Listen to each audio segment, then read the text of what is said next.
Bienvenido. Bienvenido de nuevo a nuestra serie, Profundizando en las Escrituras.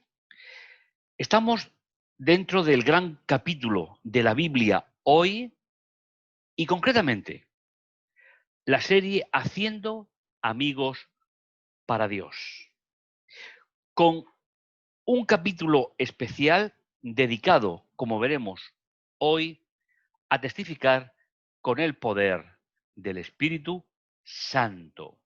Te invitamos, te invitamos a que vengas con nosotros y podamos disfrutar juntos de estos momentos especiales.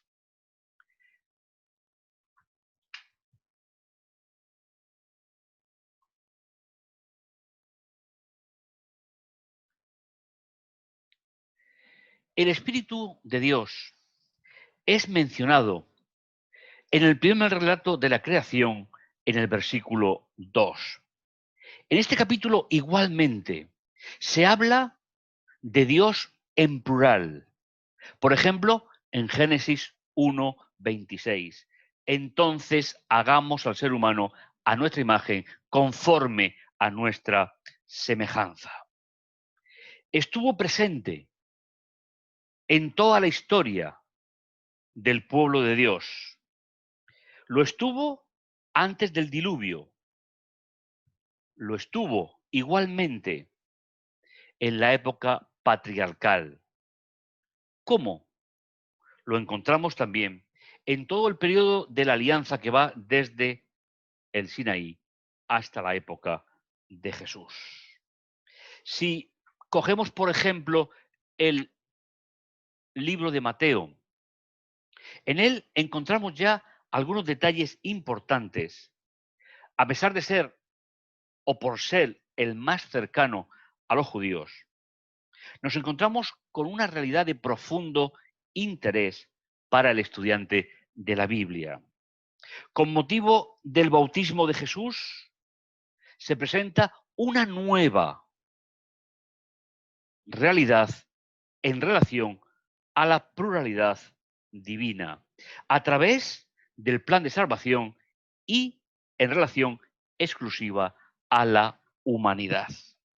En el momento de la encarnación, la segunda persona de la deidad, Emmanuel, Dios con nosotros, y como se dice en el versículo 1:18 de Mateo, se halló encinta por obra del Espíritu Santo. El nombre es modificado en prácticamente la totalidad de la Biblia apostólica o Nuevo Testamento. Porque lo mismo que una persona de la deidad se convierte en padre, la segunda se convierte en hijo, la tercera pasa a ser llamada de Espíritu de Dios a Espíritu Santo. Y todos estos tres nombres están relacionados con la salvación de la humanidad. Están relacionados con el plan previsto desde la eternidad para salvar al ser humano cuando éste pecara. En ocasión del bautismo de Jesús, nos encontramos con que se vuelve a mencionar el Espíritu de Dios, pero se vuelve a hacer desde la perspectiva de la declaración oficial de Jesús como hijo de Dios. Los textos que nos ocupan en el día de hoy tienen que ver, sobre todo, con el anuncio de Jesús sobre la venida del Espíritu. Lo vamos a encontrar a lo largo de los capítulos 13, 14, 15, 16 y 17. En esta sección encontramos el discurso de despedida de Jesús, es decir, el testamento eclesiológico de Jesús para la Iglesia. Como introducción, podemos expresar que El anuncio de la venida del valedor, ahí tenéis el término griego, tiene que ver con un anuncio previo de Jesús para el momento preciso de su venida.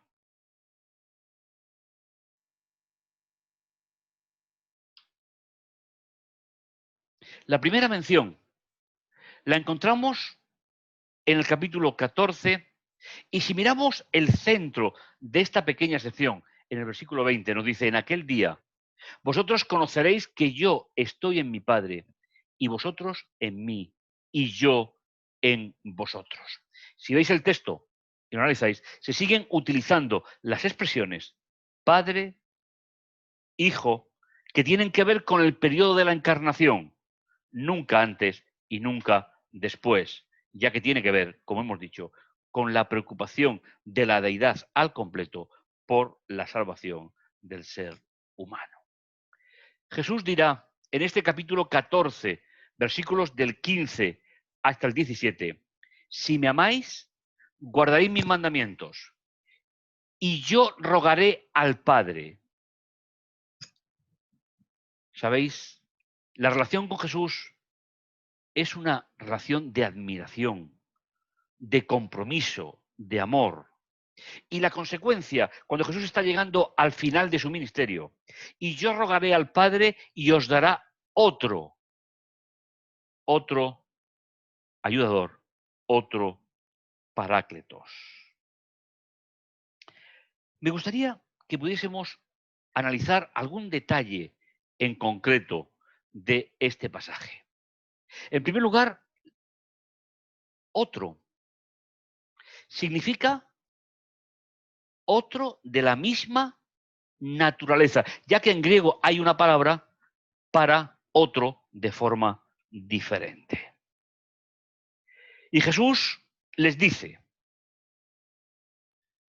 y yo rogaré al ayudador para que esté con vosotros para siempre. Y aquí hay una idea que me gustaría ya profundizar en el tema. A veces los creyentes sentimos la necesidad de pedir la venida del Espíritu. Sin embargo, Jesús anunció que el Espíritu estaría no a nivel individual, sino a nivel colectivo, permanentemente entre la asamblea de creyentes, entre la vuelta de Jesús al cielo y su regreso por segunda vez. ¿Y quién es?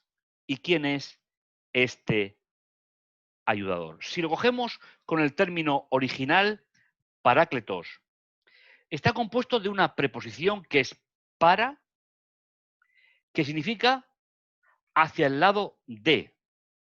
Y kletos, como tenéis ahí, significa llamado. Es decir, ¿cómo podríamos nosotros entender lo que se traduce por valedor, consolador? Lo podríamos entender.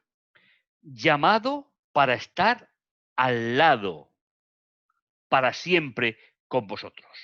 Dejadme leer el texto. Y yo rogaré al Padre y os dará otro como yo, llamado para estar a vuestro lado, para que esté con vosotros siempre. Y a ese valedor se le llama en este versículo el espíritu de la verdad. Es decir, el espíritu que va a transmitir a la comunidad cuando venga la verdad fundamental del plan de salvación. Como veremos a lo largo del programa de hoy, nunca fue el plan de Dios, ni Jesús lo mencionó jamás, que tuviese otro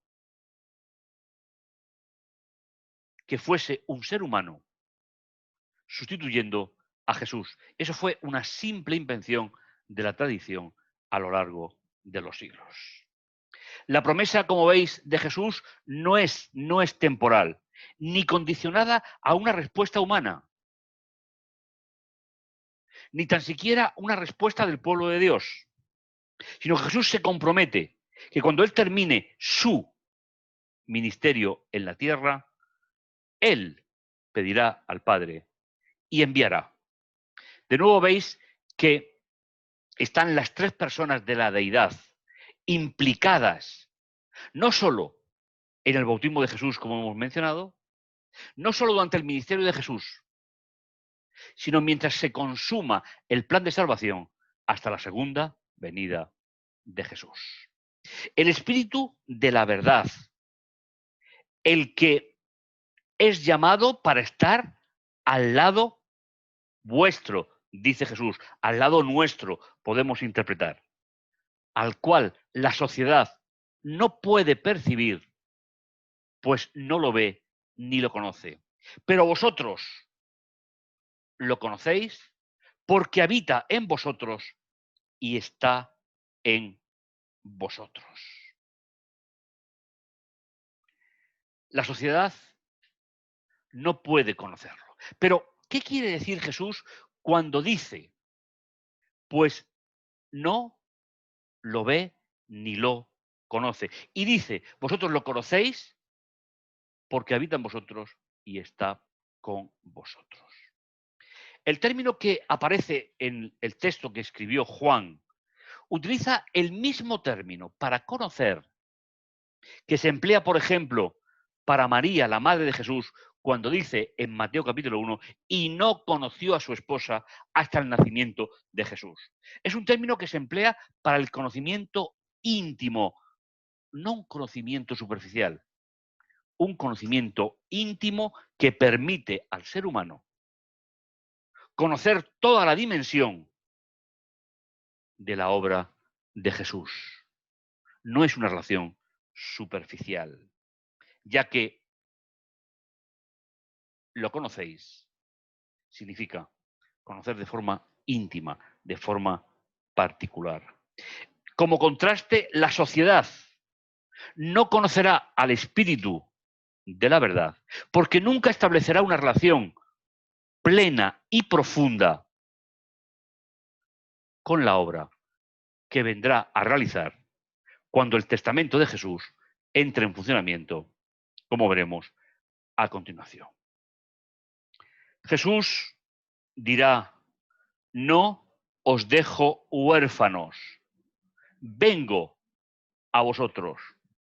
Y aún un poco, y la sociedad no me verá más, pero vosotros me veis porque yo vivo, también vosotros viviréis. Veis que se está mezclando de forma intencionada la idea del que viene, del que llega, del que es llamado para estar al lado de. Continuamos. La segunda vez que aparece la función de este ayudador especial se encuentra en Juan 14, del 15 al 24. La segunda de las menciones, como decimos, es sobre todo la que nos va a permitir conocer cuál es la función específica del Espíritu cuando venga. Jesús dirá en la sección central, oísteis que os dije, yo me voy y vuelvo a vosotros. Si me amáis, os regocijaréis de que voy al Padre, porque el Padre es mayor que yo. Permitidme volver un poco a la idea. Estamos en la encarnación. No estamos hablando de antes de que Jesús naciera, ni de después que Jesús naciera. Estamos hablando en el discurso de la Dios, donde Jesús, Emmanuel, Dios con nosotros, está explicando la implicación de la deidad para la salvación del ser humano. Si me amáis. El término griego es un término bastante interesante. Se aproxima mucho a lo que podríamos llamar el amor inteligente. Los discípulos tenían una tristeza profunda. Los discípulos estaban prácticamente escandalizados. ¿Por qué? Porque Jesús les había dicho, me voy. Y aunque vendría el que es llamado para estar al lado nuestro, el valedor, es obvio que leyendo los versículos del 13 al 17 no era suficiente para los discípulos.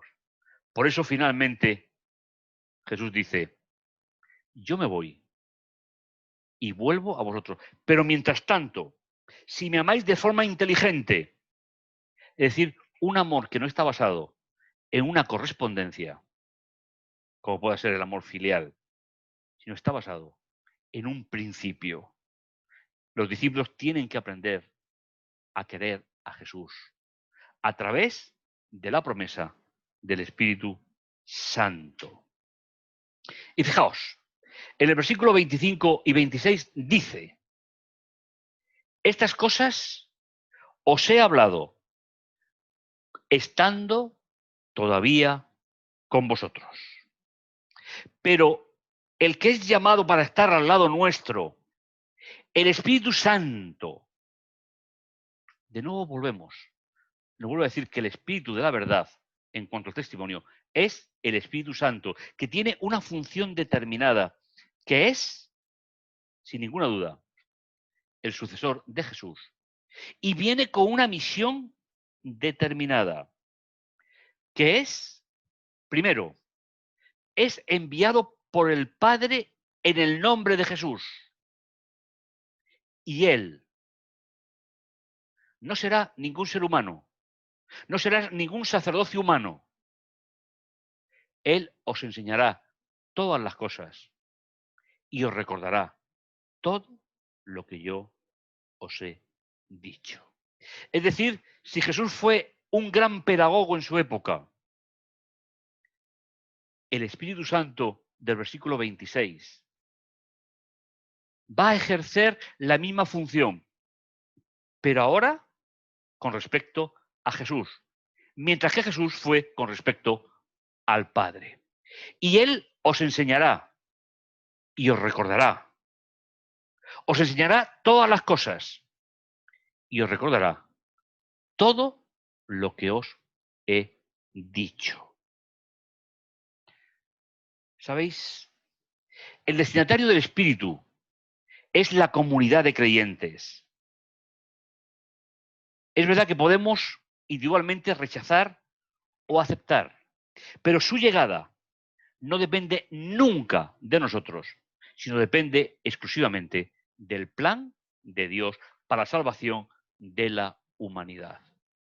Es cierto que va a ser necesario que tú y yo aceptemos el plan, pero tal vez en nuestras oraciones, pidiendo la venida del Espíritu, tuviésemos que matizarlas diciendo, Señor, ayúdame a entender la función del Espíritu, que ya está instalado en la comunidad, y aunque yo no lo vea, ha venido, está con nosotros, y solamente el creyente con integridad podrá entender la presencia del Espíritu.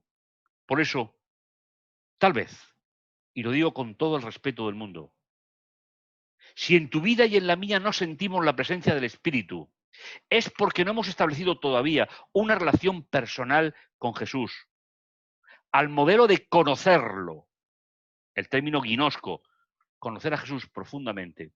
Conocer a Jesús es sentir que Él pidió al Padre para que el Padre enviara al Espíritu Santo, para que enseñara y recordara todo el ministerio de Jesús. Por eso decíamos que la llegada del Espíritu no depende de nosotros, sino depende de una petición especial de Jesús, que no se repetirá porque es única y que comenzó, como veremos, todavía en el programa de hoy, en el momento de Jesús regresó al cielo. La siguiente manifestación del que es llamado para estar junto a nosotros la tenemos en Juan capítulo 15, versículo 26. ¿Y cuál es la novedad de esta declaración? Cuando venga junto a vosotros el que es llamado, a quien yo os enviaré del Padre. Ahora hay una novedad, hay un cambio. Antes se ha dicho, y yo rogaré al Padre y Él os enviará. Sin embargo, en esta declaración nos dice que yo os enviaré del Padre. Es decir, el propio Jesús está implicado como Dios, ya que cuando venga el Espíritu, Él habrá regresado ya al cielo. Y también es partícipe como Dios de la venida del Espíritu. Y Él, el Espíritu de la verdad, será llamado Espíritu de verdad y Espíritu Santo, que procede del Padre, dará testimonio acerca de mí. Y vosotros sois también testigos, porque estáis conmigo desde un principio. De nuevo, tenemos que volver a la idea fundamental. Cuando hablamos de la presencia del Espíritu, deberíamos de hablar siempre. Si no lo sentimos, si no lo tenemos, deberíamos de hablar siempre. Y pedir que podamos entender el ministerio de Jesús para poder visualizar en nuestra vida la presencia del Espíritu, que ya está desde un momento determinado y que estará junto a nosotros hasta el fin del mundo. Jesús dice, y vosotros sois testigos. Es decir, y los discípulos a los cuales se dirige el texto serían testigos de cómo el Espíritu dará testimonio de Jesús. Todavía tendrán tiempo de verlo en su vida. Las funciones del ayudador no son compatibles con la estancia física de Jesús en la tierra, sino que como sucesor en el tiempo y en las funciones, primeramente tiene que marchar para luego poder venir el Espíritu. Y la última de las sentencias, Juan 16, del 4 al 11. La última de las menciones en el llamado cuarto evangelio se encuentra en el capítulo 16, formando parte de una sección mucho más grande que no vamos a ver por cuestión de tiempo y de estrategia, pero que Jesús hace una declaración importante. Pero yo os digo la verdad. Os conviene que yo me vaya, porque si no me voy, el que es llamado para estar al lado nuestro no vendrá a nosotros. Pero si me voy, os lo enviaré. Y cuando venga, sacará a la luz, a la sociedad, al mundo se suele traducir, acerca de tres ideas fundamentales. Acerca del error en el blanco, acerca de restablecer la amistad con Dios, la justificación, y acerca del juicio.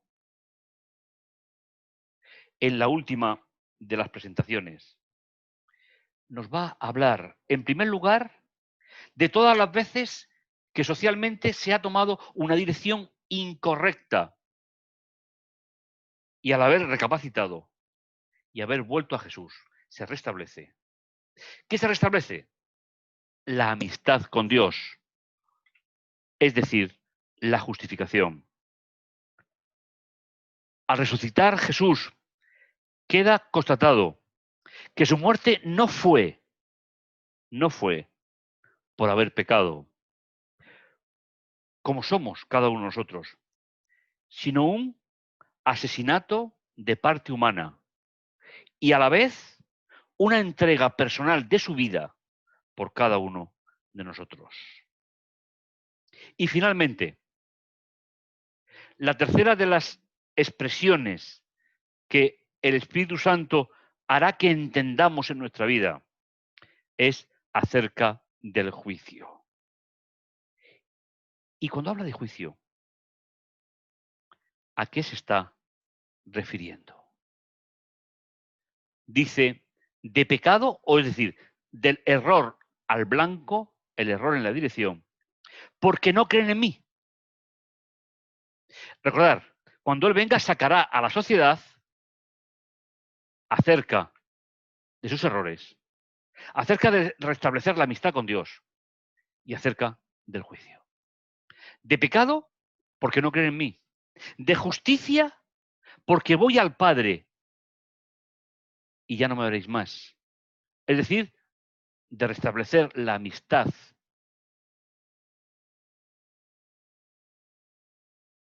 Al irse al Padre, nosotros no podemos verlo. ¿Y cómo lo vamos a entender? ¿Cómo lo vamos a comprender? Lo vamos a comprender porque el Espíritu Santo, el Espíritu de la verdad, como gran maestro y el gran maestro pedagogo de la era de los seguidores de Jesús,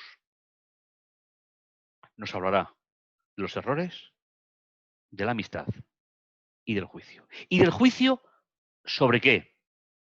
Porque el príncipe de este mundo ha sido vencido.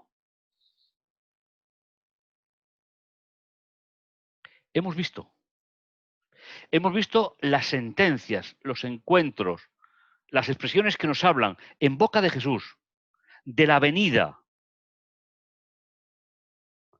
del que es llamado por Jesús y enviado por el Padre para estar junto a nosotros durante toda la era del cristianismo. No se ha movido de dentro de la comunidad religiosa fiel en cada momento de la historia, ni se moverá hasta la venida de Jesús. Y ahora nos hacemos una pregunta. ¿Cuándo? ¿Cuándo llegó el Espíritu Santo? Tras volver Jesús al lugar del que procedía, pasó un tiempo con sus discípulos y pronto llegó el primer Pentecostés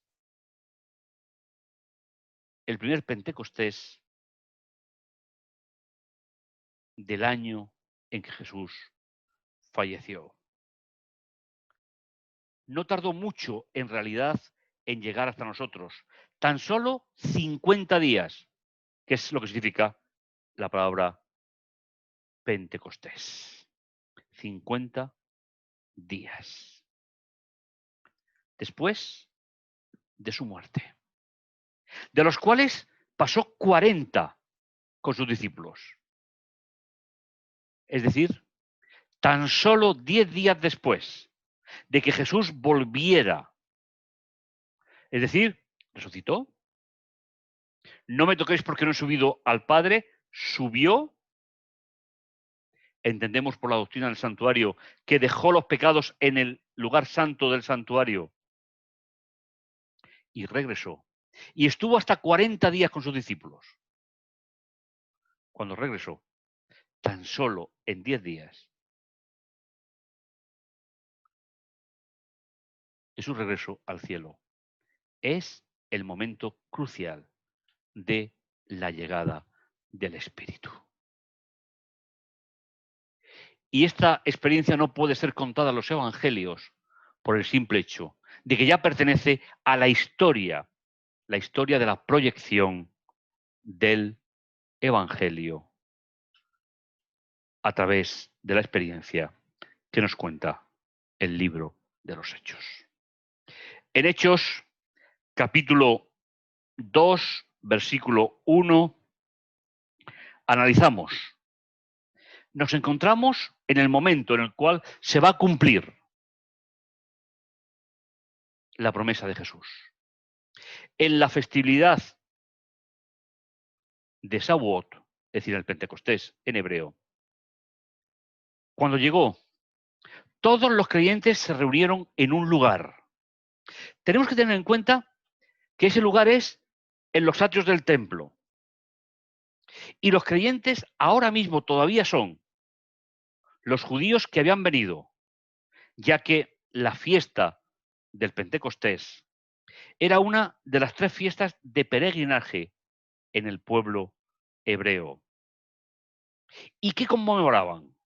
Conmemoraban la ceremonia en la cual 50 días después de la salida de Egipto, la primera Pascua, al llegar al Sinaí, 50 días después, es decir, el Shavuot, el Pentecostés, Dios, con su propia voz, formó el pueblo a través de compartir las 10 primeras palabras o mandamientos, como le llamamos nosotros.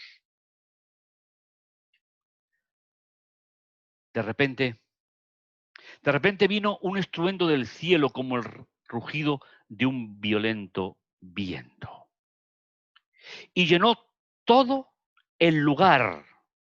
Casa se refiere al atrio del templo, no se refiere al aposento alto. Entonces vieron lo que lucía como llamas de fuego, que se separaban y se posaban sobre cada uno de ellos.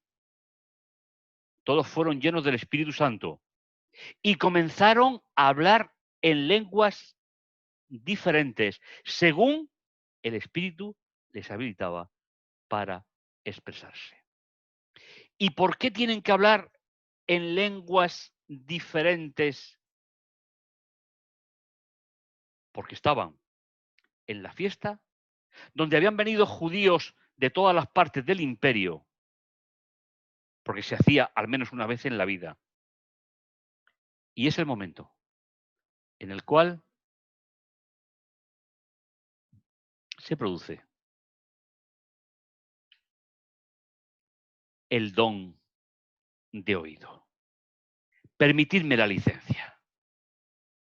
¿Y por qué este título? Fijaos. Ahora bien, en Jerusalén se estaban quedando judíos, hombres piadosos. Esta expresión se utiliza en el libro de los Hechos para hablar de gentiles convertidos al judaísmo, que habían venido de todas las naciones bajo el sol. Cuando oyeron este estruendo, una multitud se aglomeró, quedaron confundidos, porque cada uno oyó a los creyentes, es decir, a Pedro y a los discípulos, hablar en su propia lengua. Por eso me permitís el título. No sería tanto el don de lenguas como se entiende hoy por algunos grupos cristianos, sino que el Espíritu Santo hace de traductor. Y fijaos, porque el texto nos dice lo siguiente. Totalmente sorprendidos, preguntaron, ¿cómo esto es posible? ¿No son todos estos los que están hablando de Galilea? Es decir, hablaban un dialecto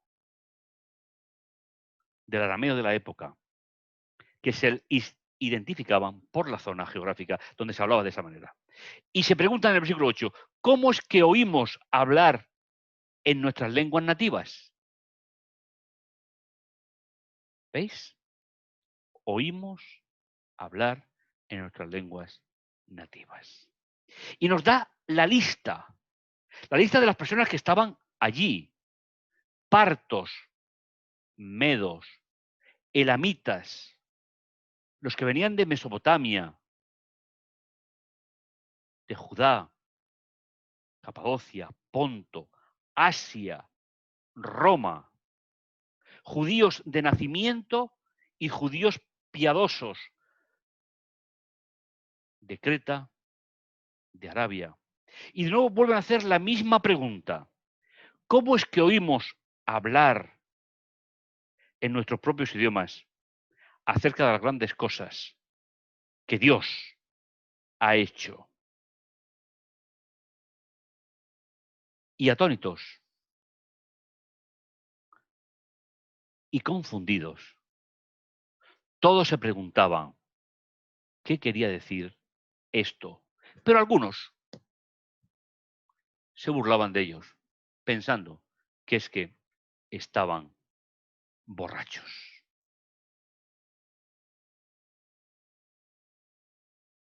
La venida del Espíritu ya se produjo. Y fue lo que motivó a la Iglesia, al remanente de Dios, llegar hasta el día de hoy. Sería bueno que pensaras, y permíteme la licencia, que si todavía no ves al Espíritu Santo, no es porque no esté en medio de nosotros, sino porque tal vez Jesús no sea todavía en mi vida lo primero. Y ahí radica lo importante. A partir de ese momento, todo el libro de los Hechos de los Apóstoles se convierte en el libro de los Hechos del Espíritu, que fue enviado por Jesús, que fue llamado por Jesús para que esté con nosotros. Porque Jesús no nos deja huérfanos, sino que volverá a nosotros cuando se cumpla el tiempo señalado proféticamente. Sería bueno que pudiésemos plantearnos de forma concreta y concisa que el estudio que hemos hecho nos sitúa en un lugar privilegiado, nos sitúa en un lugar donde la promesa de Jesús se cumplió hace ya 2000 años y estará con nosotros y entre nosotros justamente hasta el fin de la era, cuando Jesús vuelva por segunda vez a la tierra. Sería bueno, como os he dicho, que pudiésemos comprender y entender que el Espíritu viene para que comprendamos el mensaje de Jesús y que nos convirtamos en los testigos de todo ese mensaje. Él os enseñará y os recordará todo lo que yo os he dicho. Testimoniar a través del Espíritu significa hablar de Jesús, porque Él nos lo ha enseñado y nos ha recordado todo lo que está en los Evangelios, todo lo que está en la Biblia. Agradécele a Dios que vivas en la época del Espíritu y agradece que esté a tu disposición cada día hasta el fin de la era, esperando al final el regreso de Jesús. Piénsalo y acércate a Él con la suficiente confianza de que está permanentemente junto a ti, y lo que tienes que orar es para que puedas entender la misión que el Señor ha encomendado a través del Espíritu. Que el Señor te bendiga, que el Señor te guarde. Y no olvides, estamos profundizando en las Escrituras. Estamos en la Biblia hoy.